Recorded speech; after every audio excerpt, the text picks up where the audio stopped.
Ladies and gentlemen, welcome to the Musician's Mentor podcast. I'm your host, Travis Mark, and today I'm absolutely flabbergasted to say that I am getting to talk to one of my absolute favorite singers of all time, the incredibly talented Mr. Brandin Lea from Texas's own Flickerstick. Flickerstick mean a ton to me, and if you're a Flickerstick fan, they probably mean a ton to you too. If you're not, I'm pretty sure you're gonna be a Flickerstick fan by the time you finish listening to this episode and go and listen to some of their music. These guys have such a story, and Brandin in particular is just so charismatic and just mind-blowing, really. So I'll link all of their relative information in the show notes as usual. But basically, you've got to check this band out. Away from that, please continue to rate, review, and share this podcast with your musician or like-minded friends.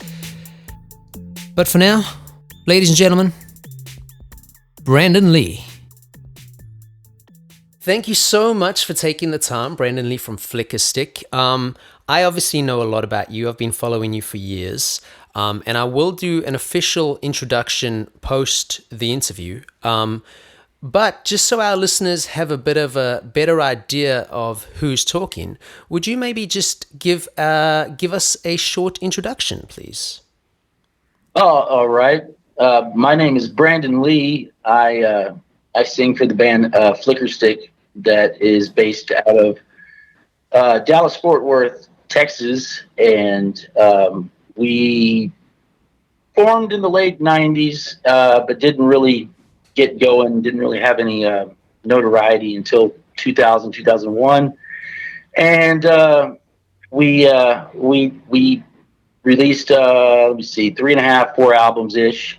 And then we split up in 2009 after 14 years. And now we've decided to reunite and resurrect the Texas psychedelic pop, whatever you want to call it, indie rock band Flickerstick in 2022, and that's kind of where we're at. We just played 2 sold out back-to-back nights at House of Blues in Dallas in June, and we are about to head out on tour with the Toadies in 2 weeks. That's amazing, and I'll be the first to say I was so stoked when you guys reformed. I mean, anybody who doesn't know Flickerstick, I will put some links in the show notes. You've got to check these guys out. They have been amazing for as long as they've been in existence, and everybody's always talking about your first album, but I think your second album is just as good, and even your latest single, incredible. We'll get a bit more into Flickerstick as we go. I've got a few very Flickerstick-driven questions. But let's back it up a little bit. Tell us how you got into music. Well, I got into music sort of accidentally. Both my parents were on Broadway. They're like in the theater arts, basically, but not musicians. They were actor dancers, and my dad was Debbie Reynolds' duet partner for her touring around the time I was born in the 70s, and I grew up in theater, and I was a theater kid, and I used to watch the house bands and the orchestra play while my parents were doing shows and such, and then in Fort Worth there's a honky tonk that's well known called Billy Bob's. It's the biggest honky tonk in the world, so they say, if you know what a honky tonk is. Yeah. And they had a house band that was kind of playing outlaw country this was in the early 80s, mid 80s, when I was real little. And it made sense to me, I guess, and I started playing drums at 12. And then moved to guitar after that, and so that's how I got into it. Really, was just kind of growing up in theater and watching these house bands. Amazing. Now, obviously, again, for those that do know Flickerstick, Flickerstick got a lot of attention back in the day with one of the first, well, I guess one of the first reality kind of series, VH1's Bands on the Run. Yeah, notoriously. And I know that there are probably dozens of interviews out there with you talking about your Bands on the Run experience. So I'm not going to go too in depth with that. Again, I'll put some show notes in where people could go to your YouTube channel and check that stuff out. But tell me, what was your initial plan, if you guys had one, before the Bands of the Run opportunity came about? Did you guys have some kind of set path you were trying to take? Were you literally just gigging, hoping for the best, or Uh, what well, was your plan? you mean before we got on the show? Yeah, before you got on the show. We were starting to tour region. We were doing well in DFW, which at the time in 2000 ish was full of a lot of really good bands. It had a really it had a healthy scene of bands that were all playing kind of the same genre of music as we are. And we were starting to do well, and we were starting to do some regional touring. I was still in college at the time, but I dropped out to tour. But we had some label interests. The bands that were a few years older than us had all gotten signed to major labels through the mid '90s label frenzy, like after Nirvana and everything. So there was bands out of Dallas like Tripping Daisy and Toadies and there's many more than that had all gotten major label deals, but we had just formed and were younger. And then we started having some labels show interest, and we weren't really sure if doing the TV show was a good idea or not, to be honest. But I mean, we were 23, 24 at the time. Some of us were. So there's a couple guys that are a little older, but we didn't know. We knew that. I should say this. We knew that there would be a possible downside, and the pros and cons were difficult. But when we did get offered the show, we thought, well, nothing's set in stone that we are going to have any type of success without it. I mean, we could have, sure, but we decided to do it, and I to this day, who knows? But it had its plus. It had a lot of positives, and it had some negatives, but not as much as we really anticipated. What sort of negatives were you guys anticipating? Well, back then, their reality TV was only Survivor in the real world, and that had just Survivor had just started, really.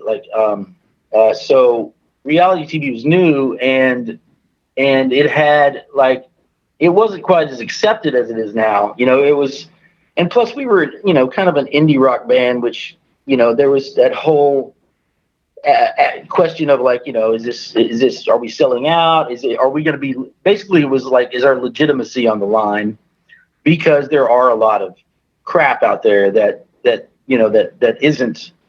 wouldn't be something that we would want to be affiliated with. But we didn't know back then, because it was so new. We didn't really know what we were involving ourselves in, so we rolled the dice. But it ended up not being, the stigma wasn't quite as bad as we thought. There were some people that were like, oh, they're that TV band. But it's kind of funny, because nowadays, with the way media is and social media and everything, it's it seems like kind of a stupid argument almost. Oh, completely. It's become so like nowadays it would be like, why wouldn't you do it? But back then it was looked upon as like you weren't real, you weren't authentic or something. But we were, and that we were probably authentic to almost a fault, because we really kind of went against the grain of all of it, and that indirectly helped us a lot, because I think people noticed that we weren't going to jump through all the hoops just to be on TV. Even though we were doing it, we were trying to make sure that, we kept our, what we thought was important, which was the music. The problem, or the not problem, if you will, was that we, at that age when we were younger, were complete lunatics. And so although we tried to, I guess, behave, or we tried to, have this, to try to keep it real, I guess, if you will. I mean, in the process, we were, just kind of young and crazy. And so, that ended up being more of a stigma than they're on a reality show. It was like, well, these guys are out of their minds. But, that was the truth. It was 100% true. I mean, you couldn't stage anything for us if you tried. We could barely get along enough and have enough responsibility to all be in the same room at the same time. So, people used to always ask, like, was all that real, what y'all did and what y'all, I was like, yeah, it had to be, because none of us are going to read the script. You try to get us to read, try to get us to do anything. And, it's not going to be easy. So, what you see is what you get, I guess. But, that's, and one more point is that when we started auditioning for the show, our manager really had us audition, and we thought it was a joke. We were like, nobody's going to put us on TV. That's crazy. And then we got a call back, and we went to Austin, and we totally kind of blew that just by being crazy. And we got a call back to the finals in LA, and we were like, nobody is going to put us on a reality show. And they did. So when they did, we thought, well, there's 4 bands, and a band gets kicked off every few weeks. So we'll obviously get kicked off first, but that'll give us 4 episodes to, something might, it'll help us somewhat. We're only going to be on for a quarter of the show. And we even told our friends at home when we went to go film it, like, the filming was like 10 weeks, but unless you got cut off. And we were like, well, we'll see y'all in about 3 weeks when we're cut first. Oh, wow. And that obviously didn't happen. And we had no idea until we saw the other bands that we could win the whole thing. Like, that was never a goal. Our goal was to, literally get on the show, try not to kill each other, get our 4 episodes, and, see what happens. Yeah. But yeah, it ended up being something completely different. Well, look, man, I always thought it was so entertaining, and I got to tell you how I discovered you guys. I mean, I started gigging in my teens, and I was lucky. My parents had the cable provider that had VH1, and I would get home from these gigs on, typically, I think they were showing Bands on the Run like once a week. I can't quite remember, but I'd get home and it would be super late at night, and there was Bands on the Run. And that's how I discovered you guys, and what I loved about you guys. I mean, the show in itself, I thought, was incredible. It's really unfortunate that logistically it would probably be just a nightmare to do nowadays. But Right. what I loved about you guys was there was an element of realness, and this is not to take shots at any of the other bands, but there were disagreements.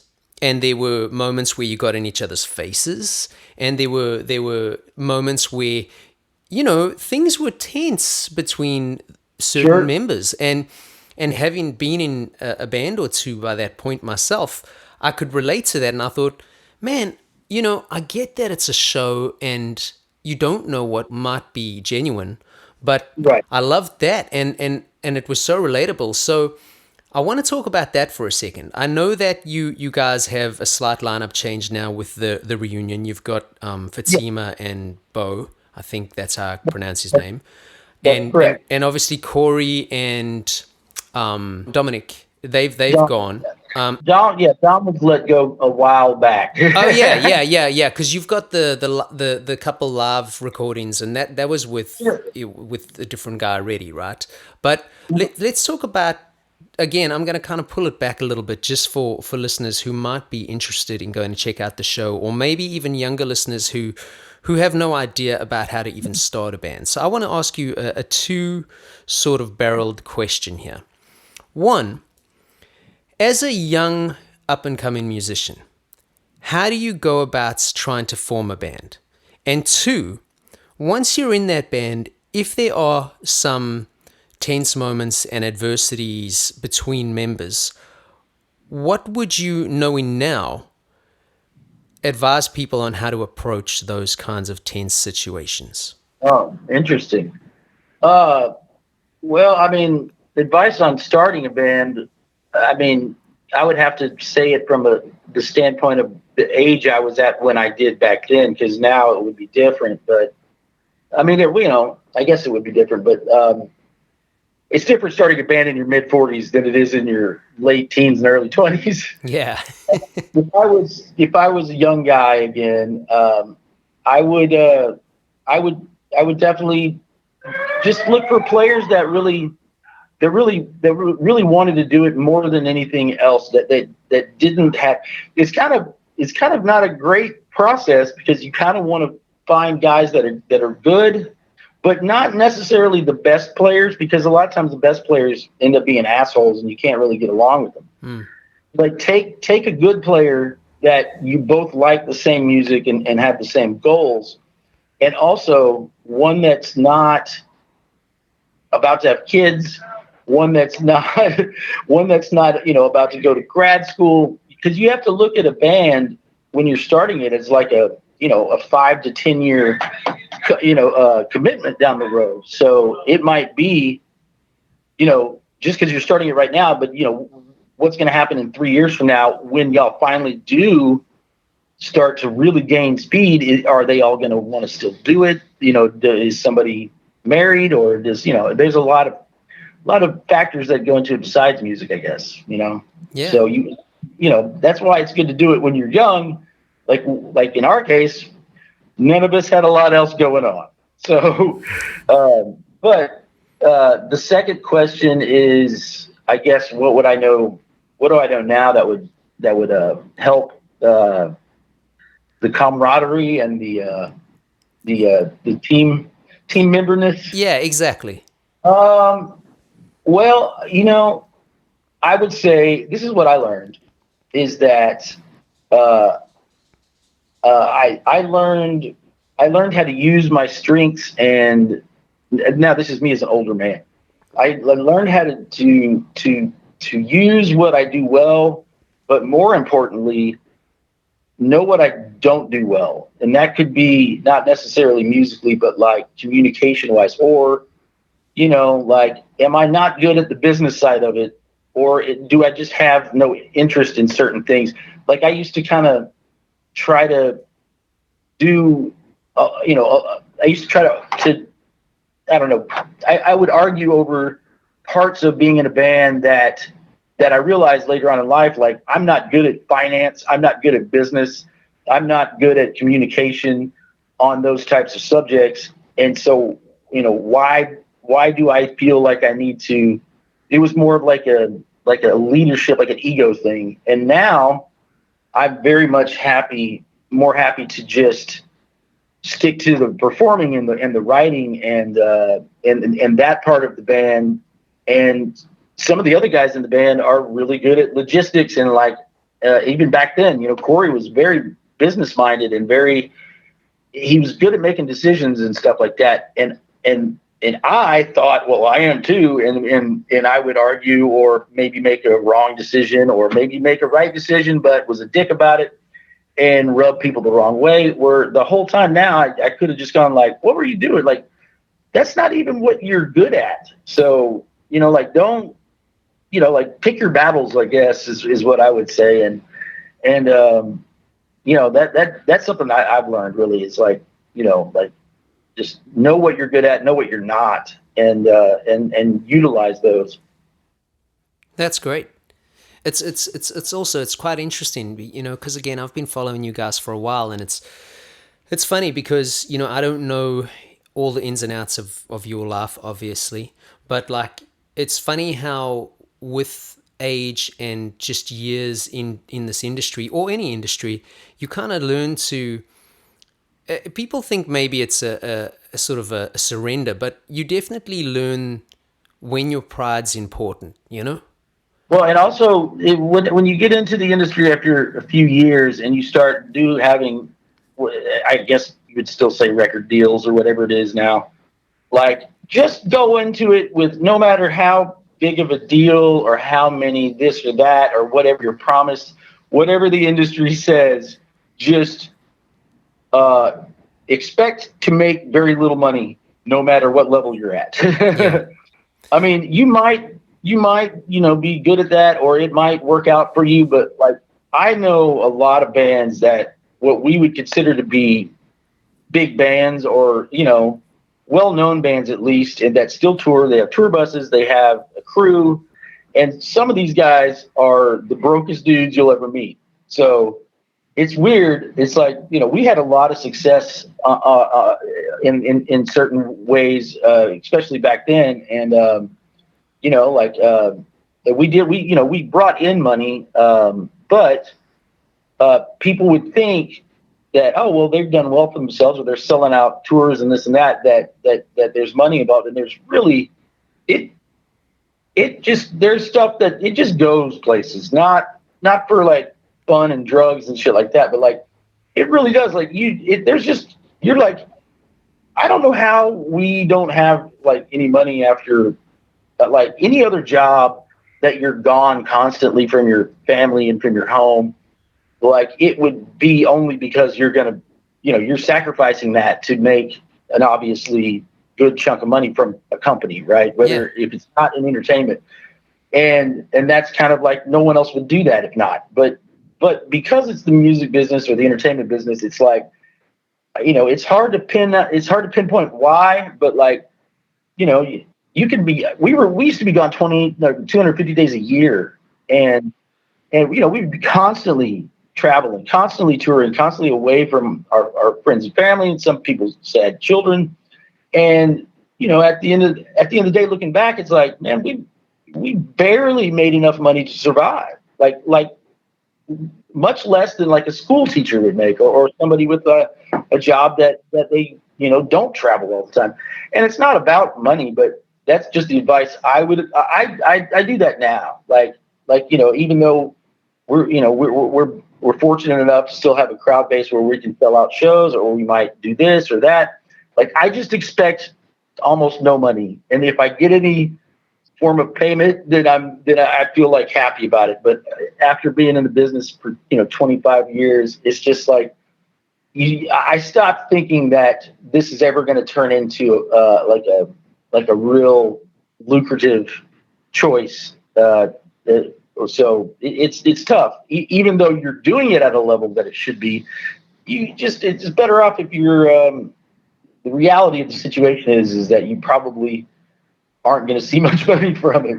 Yeah. So you have to kind of have your lifestyle. At least I have.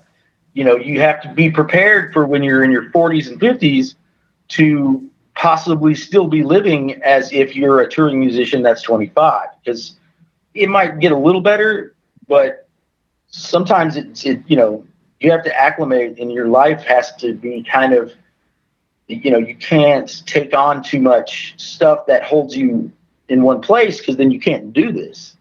So there's a lot of weird sacrifices that you don't realize that you're making, and then the time flies by, and then you're older, and you're like, everybody else around you has worked normal jobs, and they have a lot of stuff to show for it, or they're or maybe they're in a ton of debt. I don't know, could be both. But and then you kind of realize that like, man, I'm still kind of having to live a very, very minimal, like, I can't have too many chains on me, because then I can't even do this job. So it's a weird thing. It's a weird business to get older in, Totally. I had a situation in my last band where I had gone through a divorce, and I'm a full-time musician, and Right. I was in this band with these really cool dudes who weren't full-time musicians. So they were doing a part-time, both working other jobs, and we were kind of getting offered a few things here and there, and little tours and little this and little that. And it got to a point where, stupid things were happening. For example, the one guy didn't want to gig on a Tuesday anymore. Right. That's So exactly weird. what. And the other guy, he was busy buying a house and getting married and all these kinds of things. And it again, by that point, I'd been doing it for a while, and it occurred to me for the first time in my life, and I was already in my 30s, and it occurred to me that, man, if I don't start trying to at least consider some, let's call it, for a lack of a better quote, some personal life decisions, I'm going to be the only dude left in this ship that's kind of going, hey, man, let's go do this gig and let's go do that and let's go. And it's crazy because you love it and, you do it because you love it and all that. But it's like, it's Well, interesting how there's different, and the older you get, like there's like I like the term lifer, like yeah, even my job that's not music is still, I work at a venue, I work at House Blues, so it's like I'm still involved and still like living the life within the scene, I guess you will. But like, it's true, like it's really difficult because it's very easy there was a lot of good bands years ago that could have gotten deals and that were doing great. Their trajectory was really good, but only half of them were willing to take the plunge and not have these, not have a job with the company that they can't tour. And there was a lot of bands that didn't get to go where they probably would have gone, because of that. So, but it's hard to say. I mean, like Corey, when Corey left, that was the hardest part for me because he was my songwriting partner, and although sometimes we didn't get along, like we did need each other, and Corey left because after 9/11 and like the stuff that happened, where we knew that our trajectory was going to be greatly altered. Corey, he made a decision of like, well, that's not going to happen the way we thought it was. So I really need to start thinking about, 10 years from now. And he made the decision to stop the business, to get off the ship, yeah, And at the time I was like, you're abandoning me and us. And, that's in my mind, I kind of looked at it as almost like, you quit on us. And because I've never had, I always said that, I'm going to do this without a net, and that's not a great choice, but that's always been my mindset. And I have suffered the consequences of that, and I probably always will. Where Corey was smart enough to go, look, I really achieved a lot, and we really should have, things should have been different, but now that they're not going to be in the way that I was hoping, I don't want to be 20 years from now still struggling like I am now. And the only way I think I can do that is to say it's been fun and really kind of he left it and went and started, doing stuff that he was talented at with in the business world that had nothing to do with entertainment.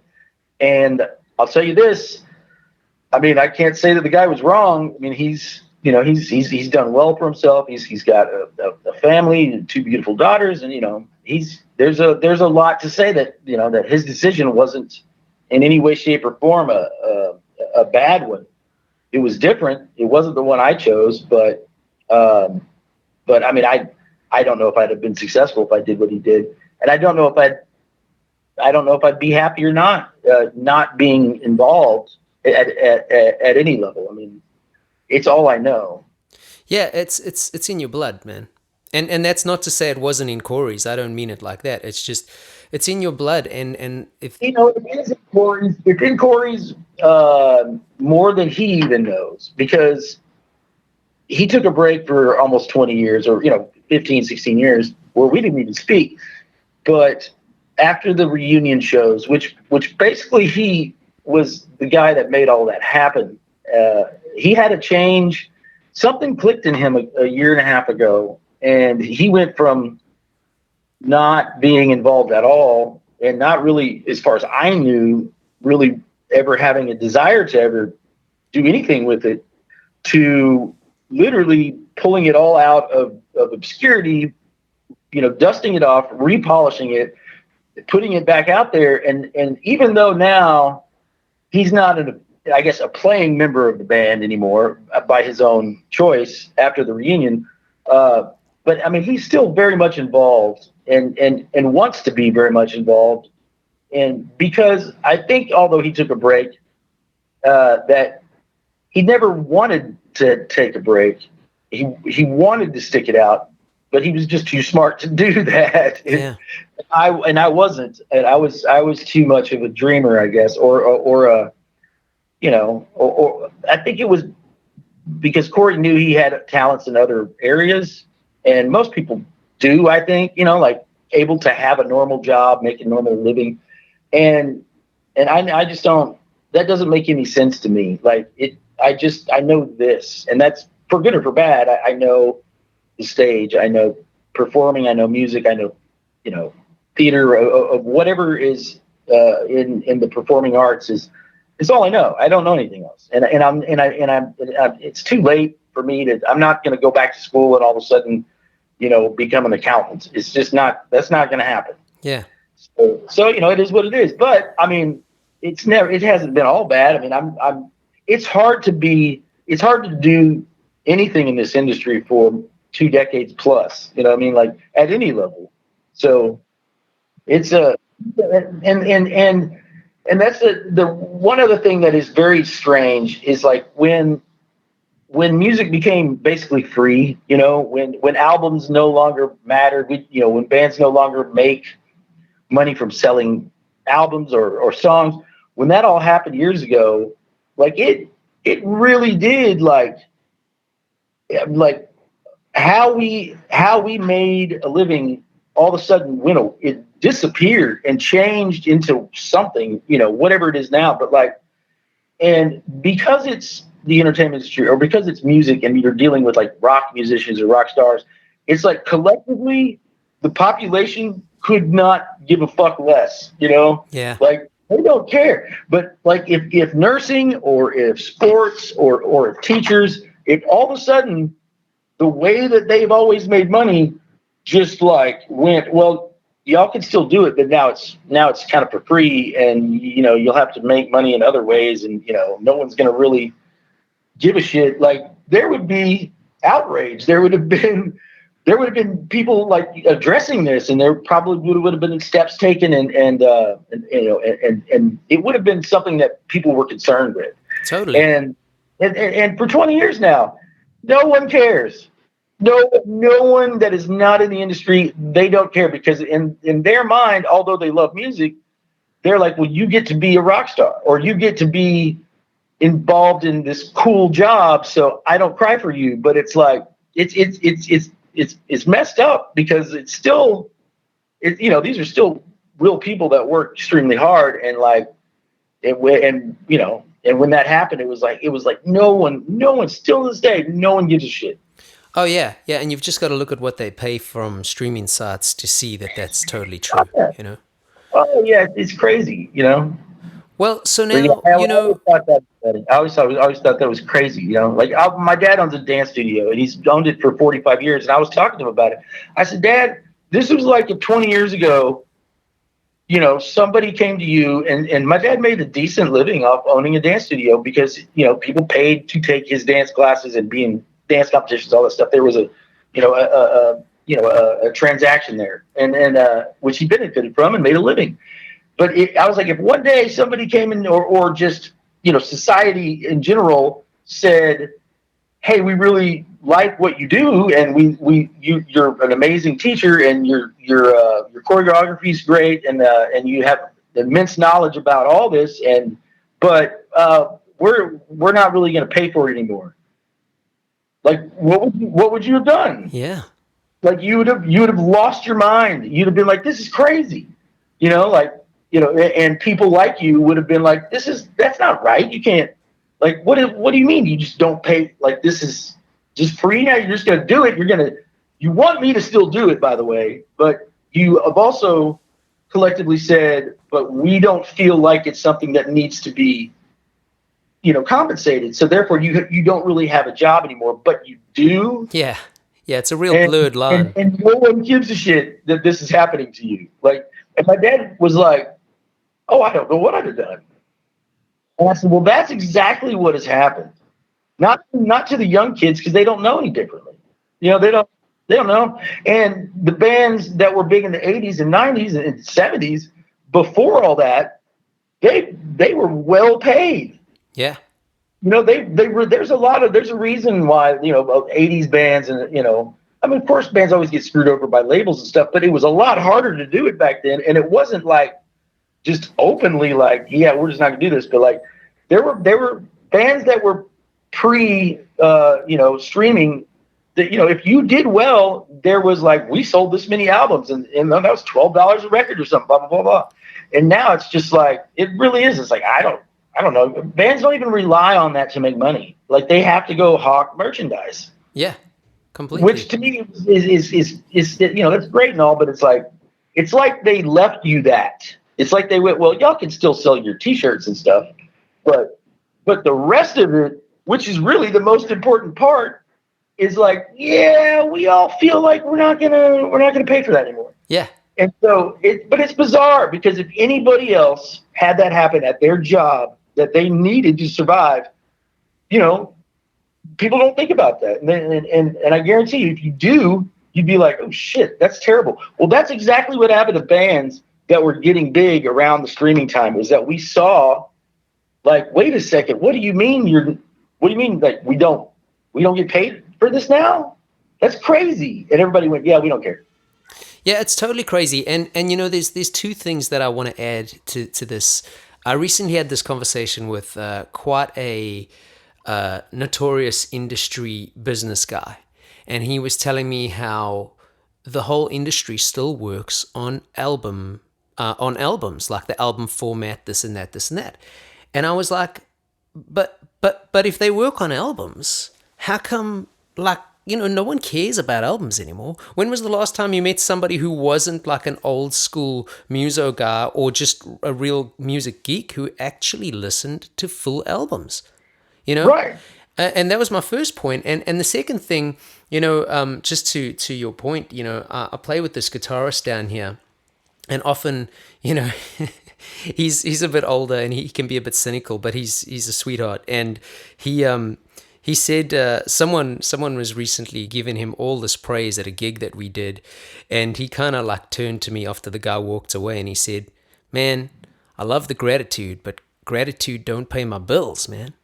Right. And I was like, sure. Man, it's true, and I think you've hit the nail on the head. People see that it can be a fun job, and it can be, but they don't see all the parts that can be super stressful, trying to figure out how to make all these little sort of ends tie up to make a bit of a salary. It's because they see what they've always seen is the 1% of big bands that do make money, and so they think, if you're a full-time musician, oh, well, that good for you, and you get this really cool job and blah, blah, blah. But what they don't realize is some of the best players that are now older that have had a lot of success, like that, in the public's eye, are very much broke and always have been, and so it's weird. Like, they don't understand. They think, oh, well, you must live like Green Day or U2 or something. And you're like, no, like there's famous bands out there that people love that have to nowadays. They wouldn't have had to do this in the 90s or 80s, but nowadays when their tours are done, they go back to a normal job. Oh yeah. Which is, there's nothing wrong with that, but it does show you how much it's changed. And like, you would probably not think that, so-and-so who I see on the American Music Awards or whatever, like when that guy's tour's done and the tour buses are parked and like he has to go do help run a landscaping business or something. You know what I mean? Like it's crazy. Yeah. No, it's absolutely crazy. Oh man, the music industry, huh? Oh yeah. I mean, you really do. All right. Maybe you've heard this. It's not it's not like that unique, but just in case people haven't. So in the 60s, late 60s, I guess, when the mobster that allegedly had something to do with the Kennedy assassination or whatever, Momo Giancana, who was like the biggest mobster in the States out of Chicago back in the 60s, when they finally got him for whatever charges that they asked him, they said, so the mob or you guys, y'all took over the drug trade, you took over prostitution, you took over gambling, you took over horse racing, and you took over even Hollywood, or all of these avenues of business, right? But why not the music business? And Momo Giancana, with his dark glasses, said, because that's where the real crooks are. Wow, I can believe it. It's almost like they were like, that's too dirty for us to even want to be a part of. Yeah, so that's one I like to throw out. I mean, we experienced it firsthand. I don't guess it matters anymore that I say this, but we got signed to the biggest label in the world, Sony Music, to Epic Records. And it wasn't by the TV show. It was actually, the TV show had nothing to do with the signing. Some people think that we got a deal from the show, and that's actually, if anything, it almost deterred it. But when we did get signed, and they released Astronauts, I mean, granted, 9/11 fucked it all up, but years later, when we left the label, which we asked to leave and had a buyout, and we were supposed to own the rights to Astronauts, like, this is kind of how it goes. People go like, well, bands must have done something wrong to be screwed over by the industry or people in the industry. And it's kind of like almost like victim blaming, like, yeah, well, what did y'all do or not do? And it's like, well, we did exactly what we were told, and the contract said, like, we own our album. Like, after we left, we get the rights and the masters and everything to that record. And this is what they did. They went, do y'all? And we were like, what do you mean, do we? We have all this paperwork. We have contracts. They're like, yeah, but I mean, there's a lot of stuff in that contract. Like, are you sure? And we're like, what do you mean, are we sure? We're not lawyers. And they're like, well, obviously not. So maybe we'll contest that, and then we'll see if y'all do own it, in this process that's going to take years and years and years. Wow. And cost us a lot of money. Now, they never said that we didn't own it. They never said that anything was fraudulent. What they did do was basically say, y'all need to really figure this out on your own. And it was insane. And so for 20 years, we didn't own that record that we owned, that we actually did own, but they just, for some reason, made it where we couldn't do anything with it, and it's like, for what? Yeah, and now correct me if I'm wrong, but you guys had recorded that album before they repackaged it, correct? We did, yeah, we did, and it was already released. It was released without them, and then they signed us. They wanted to retool. They wanted to remix a lot of it, and they did with Tom Ward Algae, which it cost 8 times the amount of money that we spent for the whole record to be done, to remix 6 songs. So, wow. Yeah, but I mean, but that was, Epic did do a lot of great, like, they really did get behind us before 9/11, which was only for a few months, because we got signed months before 9/11, and their push was massive. I mean, they had, when you hear the machine, they have a machine, and if they want something to happen, I mean, it's probably going to happen, and they're going to push it through.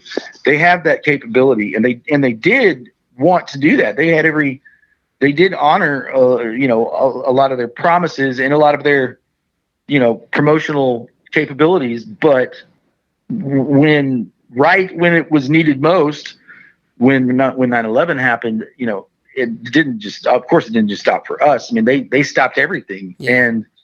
And so, but afterwards, it was like, it was an all or nothing game kind of. They didn't drop us, but they dropped our A&R, And it went from like, y'all are our biggest in rock. There's you guys at Incubus, and because they have a lot more other bands in our genre, but they were like, y'all are the ones we're pushing, and so all this is going to happen, and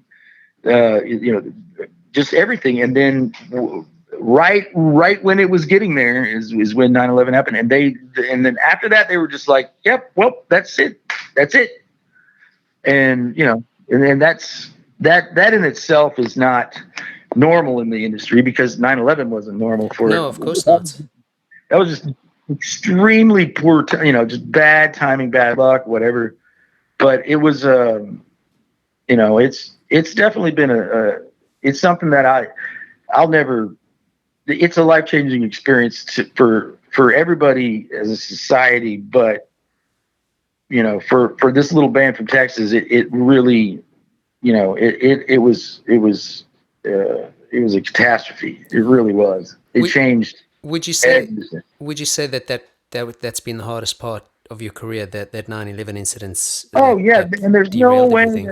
Yeah, sure. There's no way that could ever be beaten by 1,000 times. It's like, it's so hard to have all of the holes line up for your band to be in the right place at the right time, to know the right people, to get an A&R to like you, or to have the right manager, or to have the right gig, this person to see you, get on this show, do all this stuff, have your album released at a good time.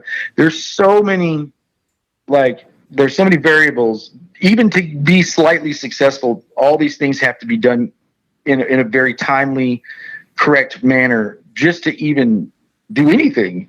And ours lined up.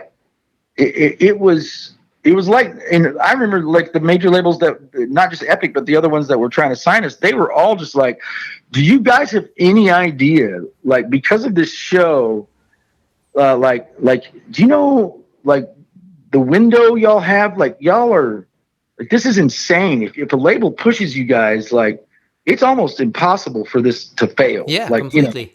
And they were like, we've never seen an unsigned band with multi-million dollars of promotion and a pretty likable band at that. Like the general public liked us and thought we were underdogs. And so, I mean, it was amazing how lucky we were and how everything had lined up for us more than most bands ever. And then for that to literally just decapitate it at its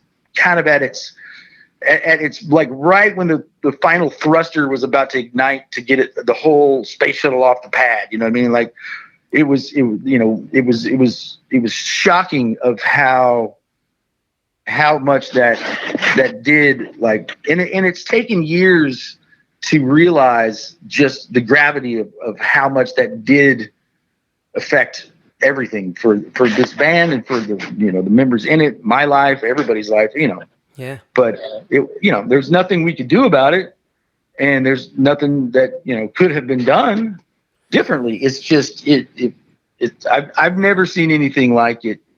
No. Where it's just been like, I don't know any other people in the industry that had the chance that we had, and that we worked hard for, and that just happened to work out in the way it did, and for no fault of our own. It just like, sorry, it's all gone, and you're just like, holy fuck. Yeah, I'm so sorry that happened, man. Oh no, I mean, I don't think I'll ever make peace with it. I mean, I do. What can you do? I don't. I'm not bitter about it. I'm not. I don't walk around every day, going what. But like it, you can't just pretend it didn't happen. I mean, it's obviously, did, and it's just something that you just it's a mess. Of course, and if you look at how you guys have like a real sort of cult diehard kind of fan base, and if you look at how they relate to you guys even after all this time, I firmly believe, not to throw salt on the wound, but I firmly do believe that had that final push come, you guys would be mega stars. I mean, the songs are there, the charismatic frontman's there, the voice is there, so like there was no reason for it to not work except for unfortunate events that should have never happened in the first place. And I agree with you.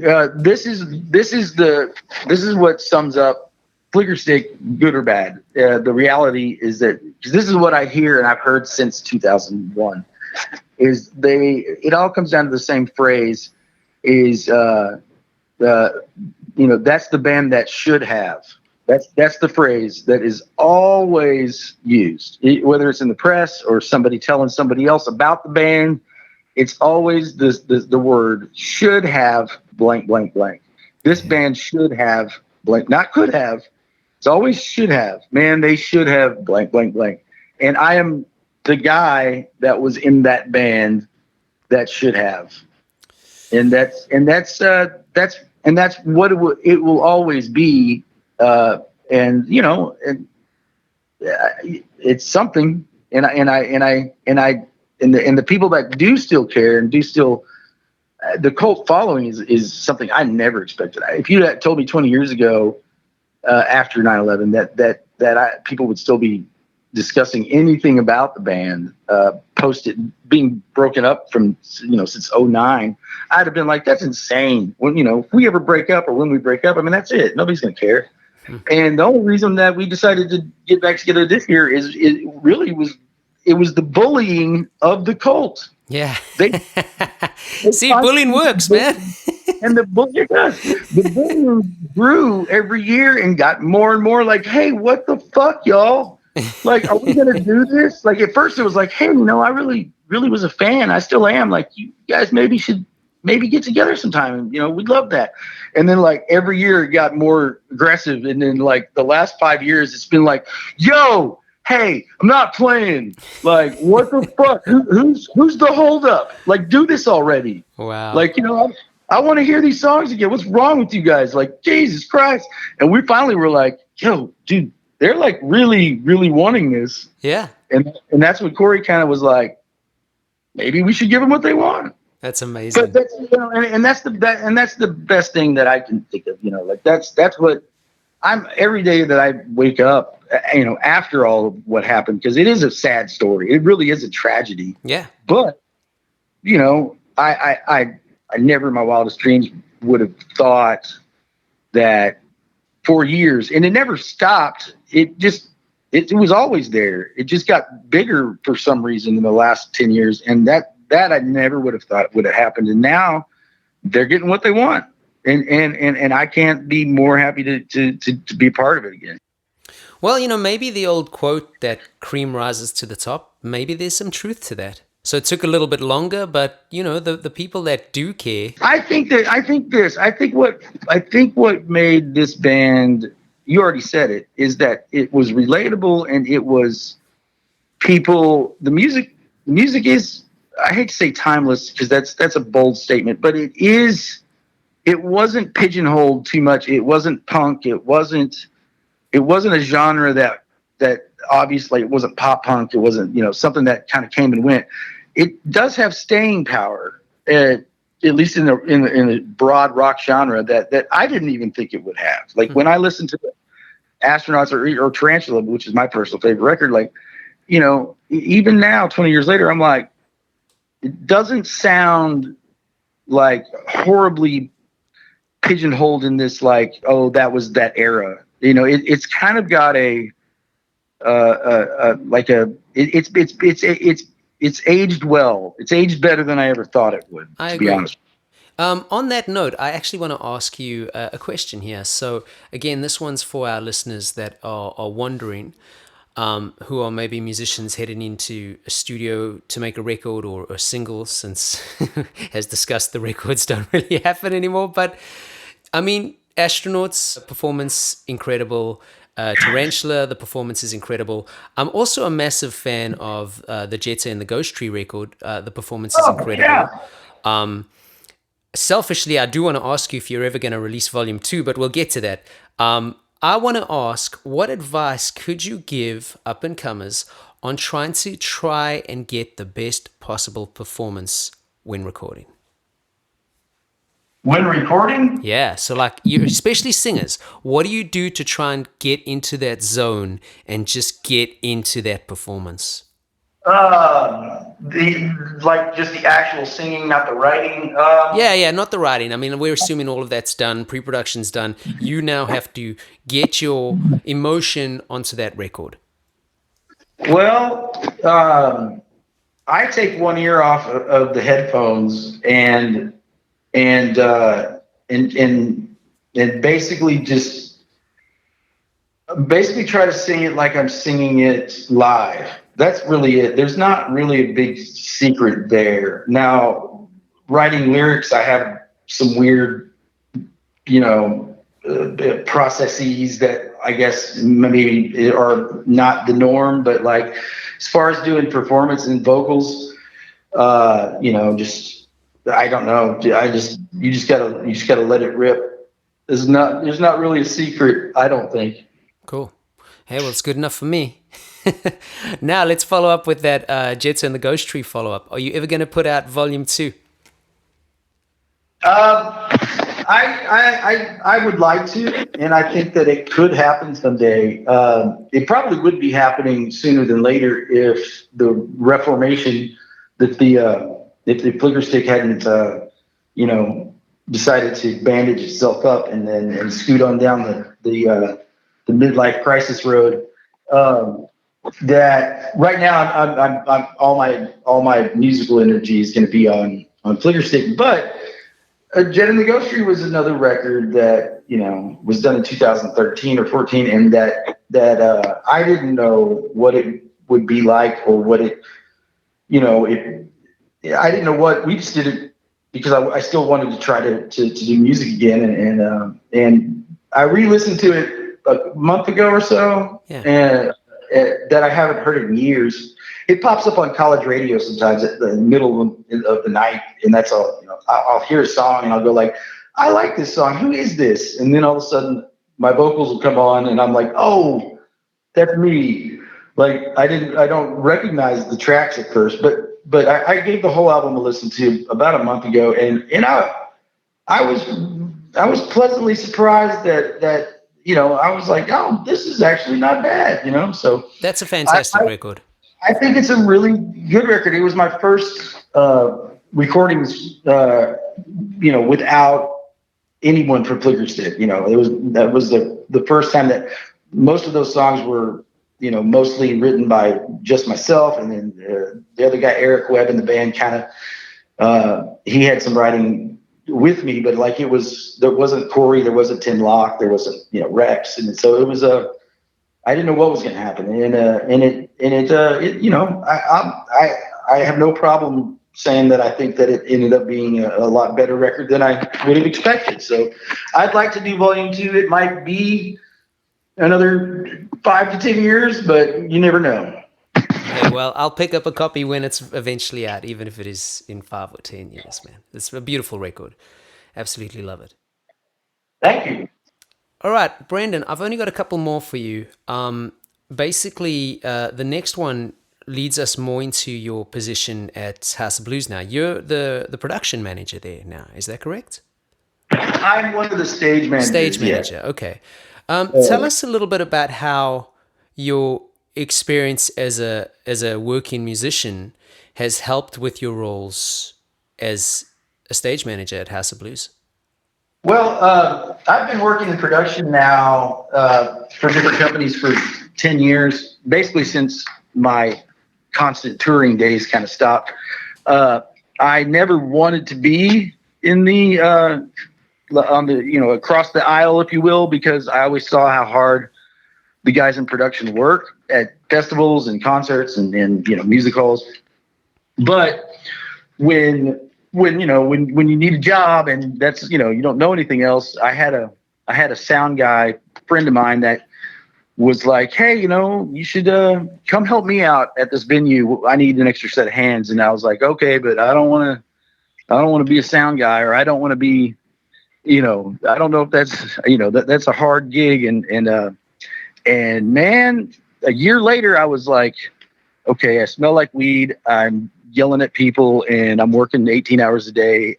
oh shit, I'm in production, so That's awesome. but I like it. I like it because it's I think it helps because not everybody in production was in a band. They know this side of it, they don't know the other side of it, and so there's benefits to both.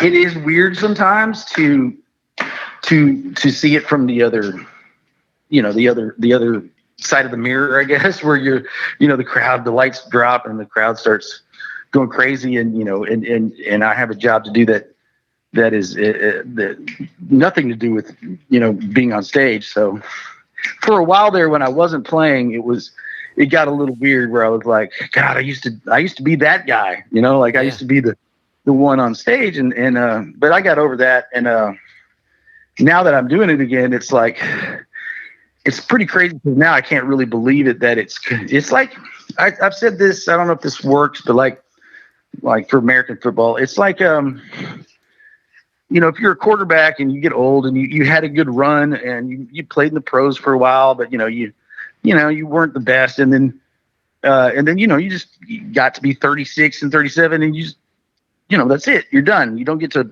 be quarterback anymore or play professional football. And then what if 15 years goes by and for some reason you're like, wait, what? I get to go play professional football again? But now it's crazy to get to do something like that again. That was such a big, so hard to do when you're young, and then all of a sudden, missing it for so long, and then getting to legitimately do it again. It's bizarre. It's so much better the second time around at whatever level. That's cool. Because nostalgia comes with age. That's the whole point of it. And 10 years ago, people kind of they were trying to get me like, you should resurrect Flickerstick and you'll make money and because people want to hear that. And I was like, no, I don't want to just rely on nostalgia.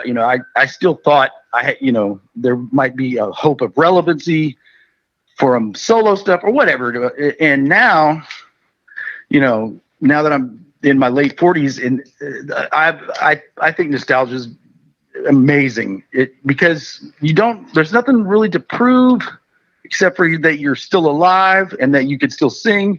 But the people that want to be a part of it, they already are fans and they want to experience something that made them happy from years ago. And so do I. So it's kind of like we're all on the same page. And I didn't ever think of that before.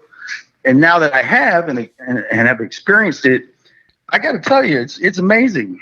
That's amazing, man. It really, and it makes you, when you're younger, you're young, and I wouldn't say that you're entitled or you feel like, oh yeah, but there's no way that you can take it. You can easily take it for granted, even if you don't mean to when you're young. And when you get to do it for a second chance and you're older, it really is, you really do cherish it a lot more because you realize how easy it can not be there, or no one can care, or these things happen. And to be removed from it and then get to do it again with people that actually want to hear it, not that you're forcing it like, hey, come listen to us again, but for, to do it where people are actually wanting you to do it again, and then you get to experience it all over again. I got to tell you, you got to savor every minute of it. Yeah, it's like a second chance. It really is amazing. Yeah, I mean, every day. We had a show in Oklahoma City 2 weeks ago, and I was on stage again in Oklahoma City, and it's almost sold out, and I was just about to go on stage at 48 years old, and I'm going I cannot fucking believe this. That's amazing, man. Very happy for you guys. But I can't believe that the same opening music is on as it was back in the day, and here I go, and it is easy because that's all, we did it for so long that it's not difficult. It's just the fact that it's happening is just mind-boggling. Yeah. And I don't care if we play 3 more shows or if we stay together for another 15 years and play 1,000 more shows. whichever number it might be, every single time is something that is so much more, like, I'm so much more mindful about it than I was when I was 27. You know what I mean? That's cool, man. So what are some of the biggest changes you've seen since reforming? That everybody has aches and pains a lot. Rehearsals have to be over by 10 o'clock at the latest, maybe even 9:30. There's a lot of old people stuff that is kind of humorous. And I don't know. I mean, you know, Rex has only gotten better. You know, he's at the top of his game, I think. I mean, the guy's he's playing better than ever. I mean, you know, it's crazy. With when the five guys that were in the band that everybody really would remember from the Bands of the Run era, Dominic and Fletcher and Corey and Rex, when we all played most of the, you know, we played half of the reunion shows, just us five, and the first time that we all were rehearsing together weeks before, it was bizarre because, like, three of the guys hadn't played in, you know, 12 to 13, like not at all. Like, wow. hadn't picked up a drumstick, hadn't picked up a guitar, and to see them kind of like, and because Rex and I never stopped, and then, like, you know, the other three guys literally walked away, and they, you know, and to see them, like, they're putting it on again, and they're going like, oh Jesus Christ, like, what have I done? You know, like, you know, can I even do this? Like, that, there was a lot of that going on. Like, I don't even know if I can play this thing anymore, you know? So, but they had to work at it, but they did, you know, they jumped right back into it. But, you know, it was weird because we'd be rehearsing, and I would look over, and half of me would be like, am I playing with these? Is this happening? And then the other half of my brain would be like, yeah, dude, so what? It's, you know, what's the big deal? Like, we've always done this. Like, you know, like, this is not weird at all. This is my band. And it was happening at the same time simultaneously, going like, holy fuck, dude, that's Corey, and that's Rex, and that's Dom behind me. Like, wow. And you know, it was I don't know, it was awesome. But for the I guess one more point that I didn't expect that I'll add is that, because it was, you know, 2 nights sold out. The first night, everybody was very nervous, and then and I you know, we played 7,000 shows back in the day and through the years, and, you know, I've grown up on stage. I know how to read a crowd, right? The first song, you know, I'm feeling it out. I can look, kind of sense what kind of vibe it is, and all the stuff. You know, there's many different ways it can go. Some crowds are real happy. Some crowds are real like, impress me. And other crowds are like, you know, half paying attention. Other crowds are just fucking obnoxious. And so I've seen all that over the years, but I was not prepared for the first night that you know, when I walked out that House Blues for the reunion show, after the first song or two, I was like, I've never seen what I'm seeing right now from 2,000 people collectively. It was awesome. It was just, I can't even really explain it. It was just the look of, it was a mixture of like, holy shit, I can't believe this, joy, you know, just you know, ecstasy. It was just like this, the most positive, like, concoction or cocktail of just wonderful positive emotions. Like the facial feature, that the faces looked, they weren't smiling, they were like, it was almost like fear, but like in the best way. I don't even know, like a surprise face. And I was like, what is this? Why does everybody have the same look of like, oh my God, what the fuck?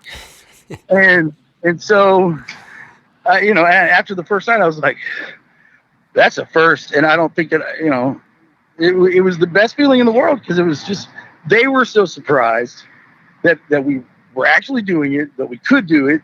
And we were also as surprised that we were doing it. And we were also just as happy and surprised that they were surprised and showing up to do it. So it was like collectively the energy was something that I'll never understand. That's cool, man. Yeah.